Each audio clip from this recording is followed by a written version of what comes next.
kalau ingin mengatur atau merencanakan, tapi jangan sampai membatasi. Belum nikah aja belum udah bikin kesepakatan. Nanti punya anak satu aja ya. Ya. Ya. Orang nikah itu buahnya itu anak itu. Ya, yang diinginkan anak itu. Seperti itu. Allah alam. Baik. Demikian yang bisa saya. Ikhwan silakan. Assalamualaikum warahmatullahi wabarakatuh. Waalaikumsalam. Sebagaimana kita ketahui, Allah Subhanahu wa taala memiliki Asmaul Husna, yang mana kita dianjurkan untuk berdoa dengan menyebutnya atau menggunakannya. Nama-nama tersebut antara lain adalah Ya Ghaffar, Ya Ghafur, Ya Tawwab, Ya Afu, yang menurut saya sebagai orang awam artinya hampir bersama. Tolong dijelaskan artinya menurut bahasa atau istilah, sehingga kita bisa pas menggunakannya pada saat berdoa. Ya. Apa bedanya ya Ghaffar, ya Ghafur, ya Afu? Apa? Ya Tawwab, ya Tawwab, ya. Ghaffar itu maknanya sighat mubalaghah.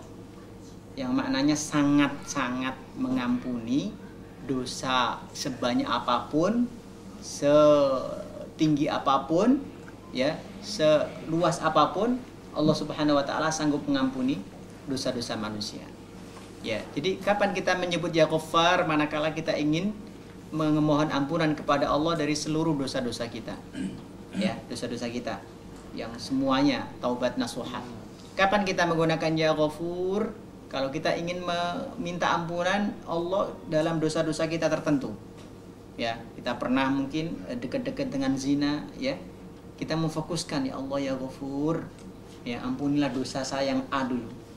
Ya, kita pernah melakukan dosa apa misalnya, ya, dosa-dosa tertentu itu kita menggunakan ya nama Allah ya Ghafur, khusus untuk satu dosa tertentu, ya Ghafur. Kalau Ghaffar untuk seluruh dosa-dosa dan kesalahan-kesalahan pernah kita lakukan secara umum, seperti itu. Ya Afu, ada sedikit perbedaan antara al-afu dengan ya al-ghufran, ya. Al-afu itu kata para ahli bahasa itu lebih tinggi daripada ya al-ghafur, ya. Ghafara tadi maknanya adalah sataro, ya, ditutupi oleh Allah Subhanahu wa taala. Tapi kalau al-afu itu maknanya adalah al-mahwu.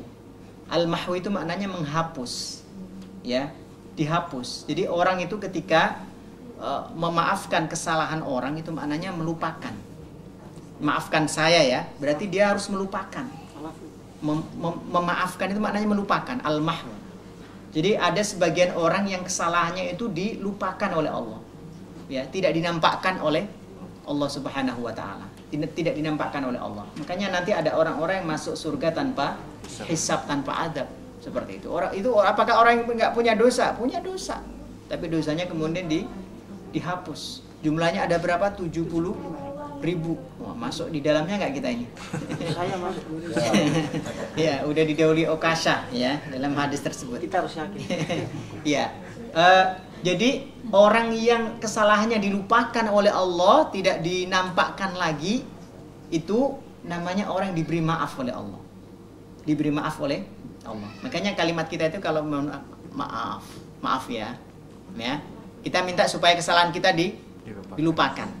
Kalau maling ayam, maling sepeda motor ketangkep, kemudian digebukin sama orang, bilangnya apa? Maaf apa ampun? Ampun. Saya ngaku salah maknanya. Ampunan itu maknanya saya ngaku salah, tapi jangan digebukin lagi.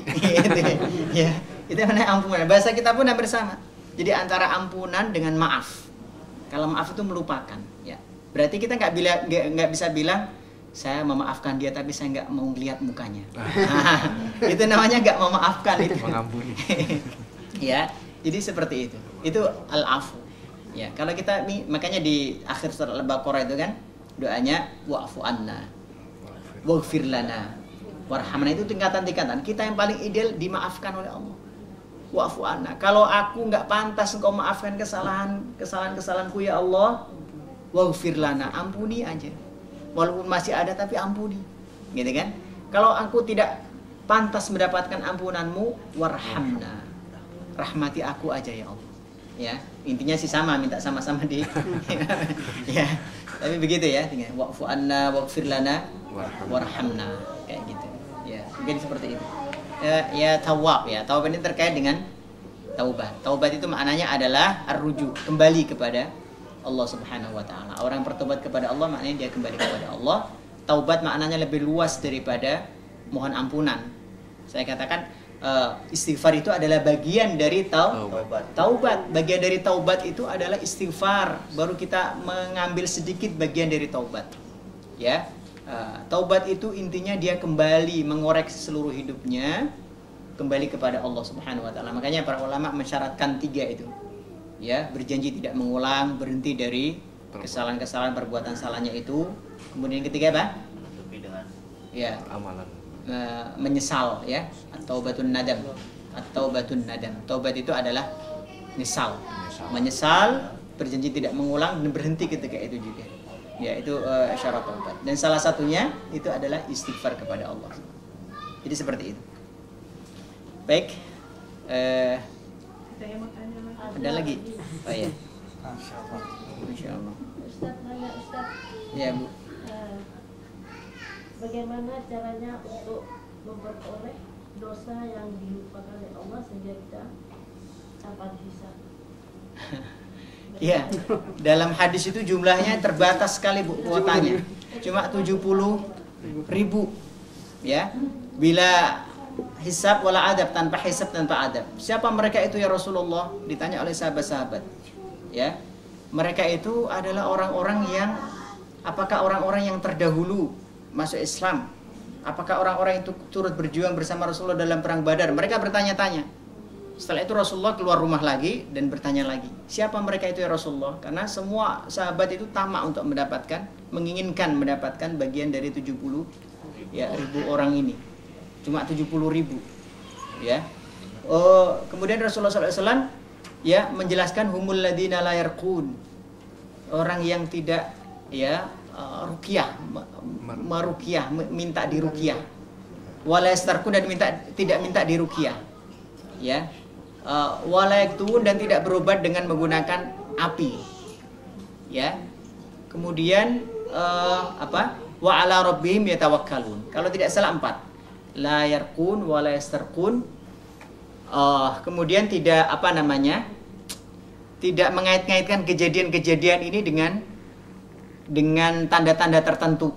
Nah, misalnya ada orang ketiban cicak, aduh mau dapat bencana nih saya, mau dapat musibah, ada cicak, ya, itu tidak, orang yang tidak seperti itu.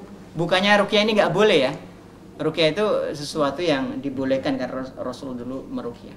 Ini karena apa? Yang ditekankan di situ adalah dia memperbesar tawakalnya kepada Allah. Wa ala rabbihim yatawakkalun, dan senantiasa dia bertawakal kepada Allah.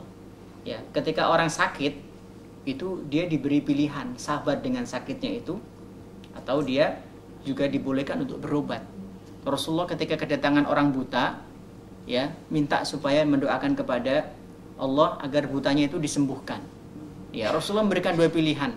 Apakah engkau aku doakan sehingga engkau bisa melihat lagi, atau engkau akan menabung pahalamu sebab kesabaranmu dengan buta itu ya di hari kiamat nanti. Tapi dia minta supaya didoakan Rasulullah sembuh. Akhirnya Rasulullah dan dia juga berdoa sama-sama kepada Allah. Ya, akhirnya si buta ini bisa sembuh. Kemudian kedatangan lagi wanita yang dia punya penyakit gila tahunan. Ya, gila tahunan. Ya, jadi tempo-tempo waktu tertentu dia itu kumat gitu kan. Ya, dia juga ditawari oleh Rasulullah. Ya Rasulullah, doakan agar aku bisa sembuh dari penyakit gilaku. Rasulullah menawarkan 2 hal. Apakah kamu sabar dengan penyakitmu dan janjimu surga, atau engkau ya aku doakan dan Allah akan memberikan kesembuhan kepadamu. Lalu dia minta memilih yang pertama, ya Allah aku akan sabar, ya Rasulullah aku akan sabar dengan penyakit meskipun setahun sekali gila gitu kan.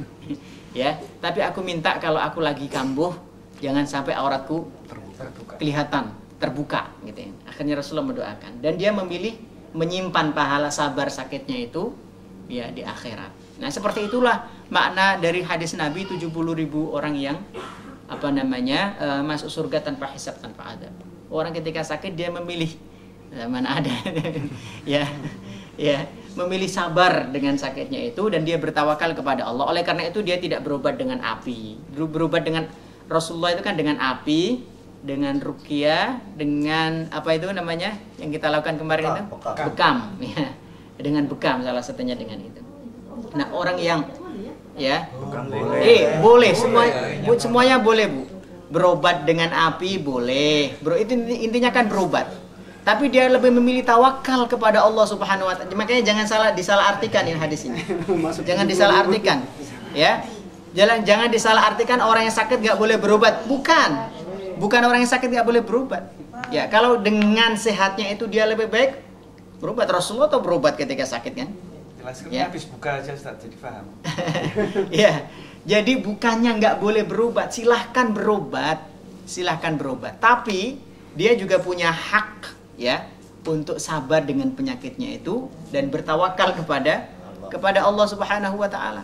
Kalau misalnya orang sudah sakit luar biasa, orang jompo sulit disembuhkan kemudian dia berobat ke sana kemari menghabiskan uang jual rumah, jual mobil, anaknya terlantar dan lain sebagainya, padahal penyakitnya itu sulit diharapkan untuk kesembuhannya barangkali ya. Kenapa dia tidak bertawakal kepada Allah Subhanahu wa taala saja? Tapi manakala seseorang diberikan penyakit oleh Allah dan ada harapan untuk sembuh. Dan ketika dia sembuh itu akan lebih bermanfaat kepada orang lain, akan bermanfaat kepada manusia yang lebih banyak, akan bisa beribadah dengan sempurna. Maka sehat itu jauh lebih baik. Ya, jadi dalam hal ini harus dilihat konteksnya ya. Kalau konteksnya mungkin dia penyakitnya terlalu berat, dan kalau toh dia harus berobat, harus ngutang ke sana kemari, menyulitkan anak cucunya nanti, maka kenapa dia tidak lebih memilih tawakal kepada Allah saja? Ya kan? Jadi harus dilihat konteksnya. Tapi kalau penyakitnya ada harapan sembuh dan kesembuhannya itu membawa dia lebih baik dia berobat. Jadi ini adalah ya pilihan. Maka Rasulullah mengatakan orang seperti itulah ya yang masuk surga tanpa hisab ya. Tanpa adab seperti itu. Dan kuotanya terbatas hanya 70.000 seperti itu. Baik, ini saja bapak-bapak, ibu-ibu yang dimuliakan oleh Allah, mudah-mudahan bermanfaat. Aku qouli hadza, astaghfirullah li wa lakum. Billahi taufiq wal hidayah. Assalamualaikum warahmatullahi wabarakatuh. Waalaikumsalam warahmatullahi wabarakatuh. Syukran jazakallahu khairan katsiran. Alhamdulillahirabbil alamin. Bapak Ibu, saudara-saudaraku yang dimuliakan oleh Allah. Demikian tadi kajian kita pada siang hari ini, semoga menjadi manfaat buat kita semuanya dan menjadikan pahala di sisi Allah Subhanahu wa taala. Bapak Ibu, insya Allah nanti akan kita lanjutkan pada pertemuan yang akan datang, dan kami juga mengajak khususnya kepada Ummahat untuk bisa mengikuti kajian di hari Rabu, melanjutkan kajian kita di hari Rabu yang lalu. Baiklah, kurang lebihnya mohon maaf yang sebesar-besarnya. Jazakumullah khairan katsiran. Subhanakallahumma wa bihamdik asyhadu an la ilaha illa anta astaghfiruka wa atubu ilaik. Billahi taufiq wal hidayah wal inayah. Assalamualaikum warahmatullahi wabarakatuh.